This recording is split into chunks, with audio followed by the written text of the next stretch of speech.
के पास आ रहा हूं। अम्मू जी ने बहुत बातें कही, सैयद जवाद ने बहुत बातें कही, आप सभी लोग फ्रेम पर हैं।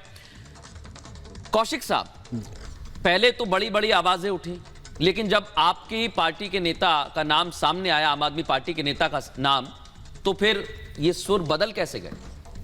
किसने कहा कि आम आदमी पार्टी के नेता का नाम आया है तो उसको छोड़ दीजिए, बरी कर दीजिए, उस पर चर्चा नहीं कीजिए, आपका काम है। लेकिन इस तरह के हिंसाब होते रहेंगे, आपको ये बात मान लेनी होगी। आने वाले दिनों में, कुछ महीनों में, कुछ स्टेट के चुनाव हैं और 24 में सब जानते हैं कि लोकसभा का चुनाव है।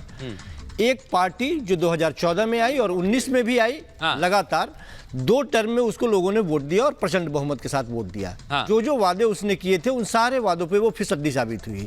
चाहे वो महंगाई की बात हो, चाहे वो बेरोजगारी की बात हो, चाहे वो नोटबंदी की बात हो, चाहे जीएसटी की बात हो, चाहे विदेशी आक्रमण की बात हो, चाहे चीन जिस तरह से लाल पीली करके आंखें दिखा रहा है उसकी बात हो, हर मुद्दे पे और बराबर विदेश चुनाव के लिए। मेरी बात तो सुन लीजिए ना, मैं वहीं पे जा रहा हूँ, वहीं पे जा रहा हूँ, नहीं वहीं पे जा रहा हूँ। आप जहाँ ले जाना चाहते हैं, मैं कहीं नहीं ले जा रहा। आपका कहना है चुनाव के लिए हो रहा है, मैं वहीं पे जा रहा था, तो इसीलिए तो मैं कह रहा था कि मुझे बोलने दीजिए। चुनाव के लिए हो रहा है तो क्या आम आदमी पार्टी इसमें पूरी तरह से तैयार है? क्योंकि नेता का नाम एफआईआर में है। मेरी बात तो सुन लीजिए, मैं यही कह रहा हूं कि अब केवल यही उद्देश्य रह गया है कि किस तरह से इस देश में हिंदू मुसलमान के दंगे कराया जाए, और एक पार्टी जो केवल और केवल ध्रुवीकरण के आधार पर जीतती चली आई है, वो कहां से कहां पहुंच गई है। अब एकमात्र विकल्प यही बचा है और वो पार्टी वही खेल खेल रही है। लेकिन मैं एफआईआर में आम आदमी पार्टी के नेता, क्या फर्क पड़ता है साहब? पकड़िए उसको पकड़िए।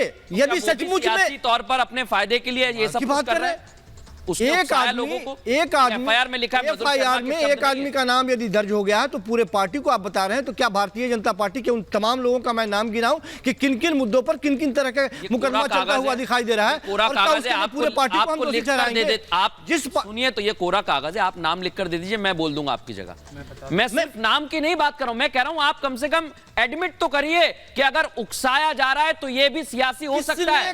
किसने कहा कि किसी आम आदमी पार्टी के नेता का नाम है तो उसको छोड़ दीजिए, आप उस पर चर्चा नहीं कीजिए, उस पर कार्रवाई नहीं कीजिए। लेकिन सियासत हो रही है, मैंने माना सियासत ही हो रही है, सियासत ही हो रही है। एक सरकार जो फेल्योर है उसके बारे में बात नहीं करेंगे। इनपुट की बात सारे लोग कह रहे हैं, जानबूझ करके सरकार का फेलियर है। मैं आप कह रहे हैं नहीं मेरी बात सैयद जवाद के पास आ रहा हूं, एक बात मुझे बताइए कि जिस जगह पे जाकर के जिस तरह की नारेबाजी की गई और बार-बार ये कहा जा रहा है, आपके यहाँ आके इस तरह की यदि बदतमीजी मैं यहाँ करूं, क्या मैं यहाँ से वापस जाऊंगा? नहीं, बिल्कुल नहीं जाऊंगा। कौशिक साहब, आपको ये, अगर आप नारेबाजी का जिक्र कर रहे हैं तो आपको बताना होगा नारे किसने लगाए, नारे कैसे लगाए। अमित पाल सूरज पाल मुझे आ रहा हूं मैं आपके पास। सत्ता के अगर कोई बदतमीजी करे जान से मार दो। मैं आ रहा हूं, नारे किसने लगाए, क्या लगाए, आ रहा हूं मैं। सैयद जवाद तुरंत आऊंगा, मेरे सहयोगी वैभव बड़ी देर से इंतजार कर रहे हैं। वैभव का फ्रेम दिखाइए जरा।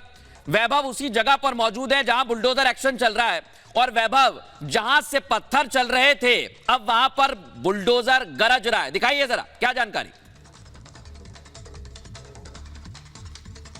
हम इस वक्त नूह में ही मौजूद हैं और नूह में लगातार जो बुलडोजर की कार्रवाई हो रही है वो तस्वीरें हम अपने दर्शकों तक सबसे पहले पहुंचाने की हर मुमकिन कोशिश कर रहे हैं। दरअसल नूह में हम यहां पर जहां पर मौजूद हैं, ये तिरंगा चौक से आप ठीक थोड़ा सा आगे बढ़ेंगे तो ये जो है वो होटल था, और इस होटल पर आरोप यह है कि इसी होटल की छत से जो पत्थरबाज थे वो इसकी छत पर मौजूद थे, क्योंकि ये 3 मंजिला मकान है। इस 3 मंजिला मकान की छत पर तकरीबन 100 से 200 लोग जो हैं वो उनकी मौजूदगी थी, और यहीं से ब्रजमंडल यात्रा और जो श्रद्धालु निकल रहे थे उन श्रद्धालुओं पर जो है वो पथराव किया जा रहा था।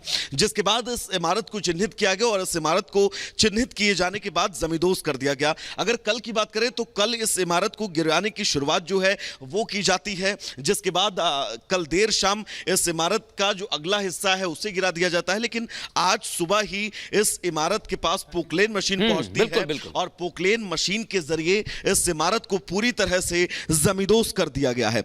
सबसे अहम यह है क्योंकि अब तक नूह के अंदर अगर बात करें तो मैंने ये पूरा 5 किलोमीटर का एरिया अगर हम समझे तो इसमें 20 से 30 मकान ऐसे आपको मिल जाएंगे, दुकानें और मकान जिनको जमींदोज किया जा चुका है, और लगातार जमींदोज किए जाने की कार्रवाई जो है वो भी की जा रही है। ये इमारत जिसको जमींदोज कल से शुरुआत की गई थी, और ये पूरी इमारत अब जमींदोज कर दी गई है। ऐसी कई इमारतें और ये इमारत पूरी जमींदोज कर दी गई है। हमारे सहयोगी वैभव की आप रिपोर्ट देख रहे हैं, वैभव आपके पास फिर लौटूंगा। ये आप देख रहे हैं सैयद जवाद, हमारे सहयोगी ने दिखाया, जहां से पत्थर बरसे वहां पर बुलडोजर एक्शन हुआ।